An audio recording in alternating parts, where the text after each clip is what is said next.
Je voulais profiter de votre antenne pour lancer un appel pour Gbagbo Laurent. Allez-y, avec grand plaisir.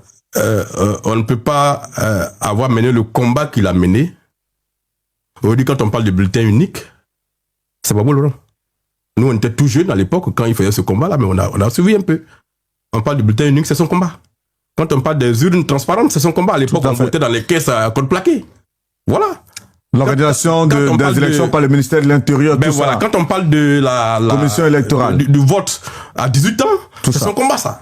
Commission électorale, c'est son combat. Donc, voilà un homme qui va laisser un héritage politique extrêmement puissant aux générations futures. Il a été président avec les résultats qu'on a connus. Mais il ne peut pas quitter la scène politique sans laisser au futur et à l'histoire sa mémoire.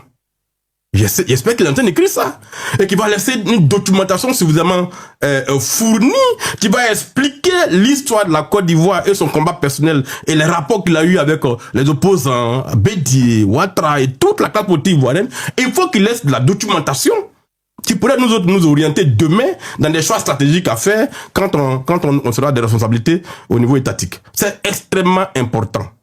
Moi, j'ai poursuivi même le président, enfin, l'ancien protocole du Faux-Boigny, Georges Weah, pour qu'il m'accorde une interview pour retracer toute l'histoire de la Côte d'Ivoire au temps du Faux-Boigny qu'il a vécu. Bon, on n'a pas eu cette occasion-là et on ne sait pas si on pourrait avoir des mémoires de Georges Weah.